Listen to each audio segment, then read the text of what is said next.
Robin, many conflict around the world going on. Iran versus US, China versus Taiwan. Does that mean ordinary Filipino like jeepney driver, work from home, pay ako bayad sa kanya via online, send ko sa GCash? No. Go to work ordinary Filipino. Balut vendor, benta balut from home via online? No. Construction worker, tayo bahay, online? No. Need go to work. Same with you. Senator salary, paid by ordinary Filipino worker. So you need go to work, need show up because not national emergency. El Nino season, very hot, lagkit, super init, construction worker not work anymore? Online? No.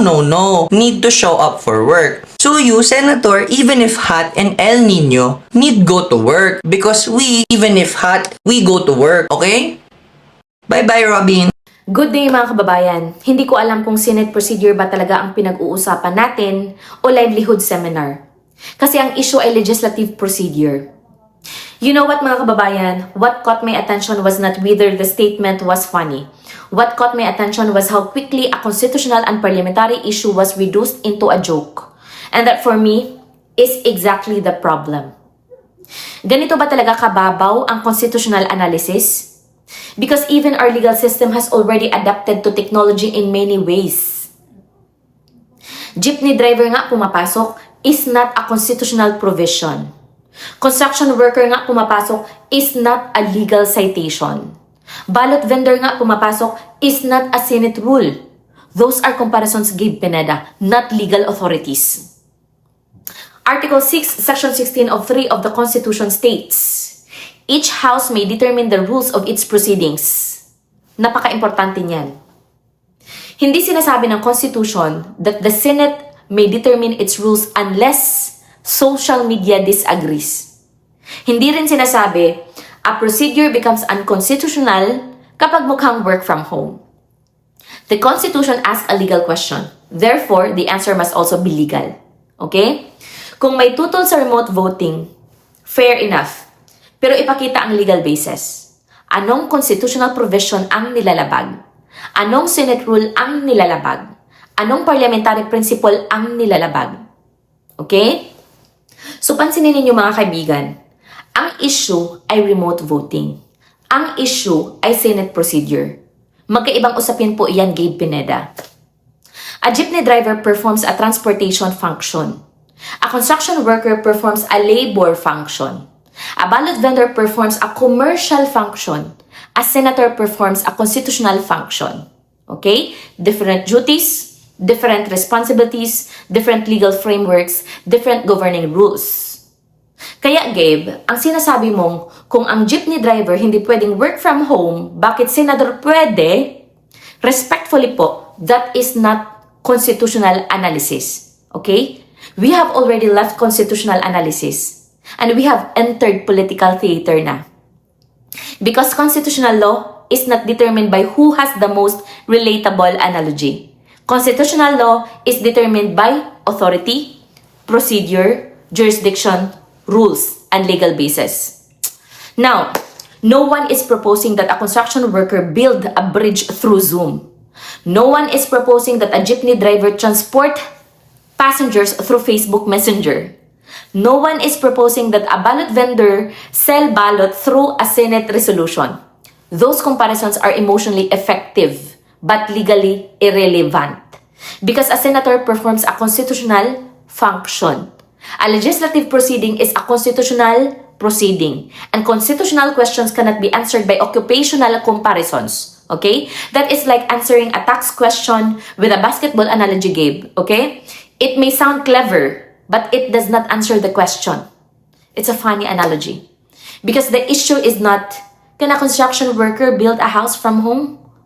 The issue is, can a legislative body lawfully adopt procedures for participation under its own rules?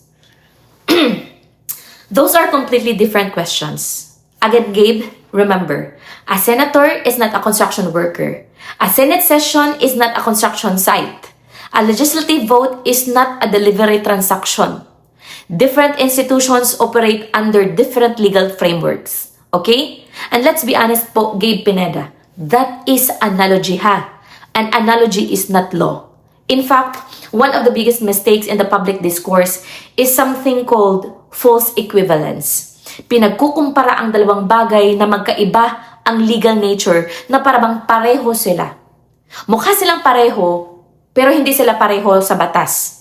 Hindi porke parehong trabaho ay pareho na ang legal framework. Hindi porke parehang sumasahod ay pareho na ang constitutional authority. Hindi porke parehong public service ay pareho na ang governing rules. And that is where the argument starts to fall apart. At gusto ko ring idagdag po. Let's look at reality, Gabe, okay?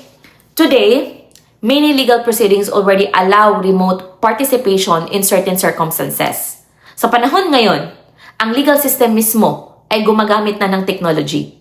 May electronic filing, may online submissions, may video conferencing, no?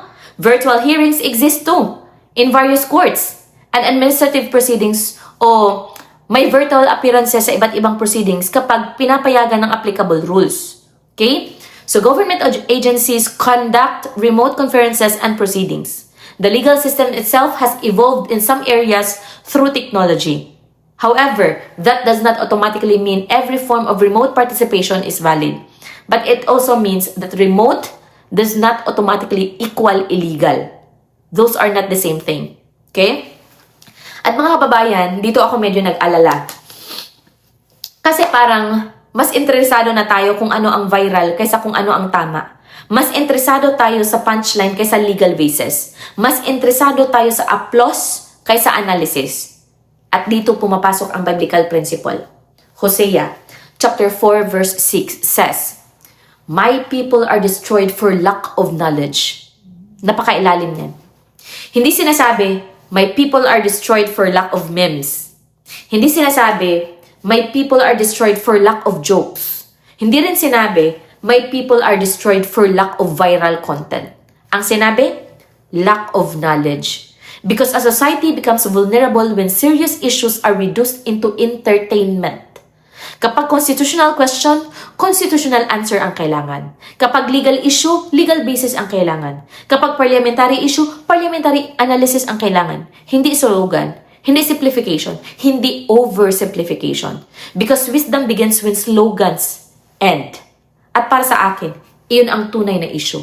Hindi kung nakakatawa ba ang comparison, hindi kung relatable ba ang analogy, kundi kung may legal basis ba. Kasi sa dulo mga kababayan, ng lahat ng ito, ang tanong ay hindi, natawa ba tayo?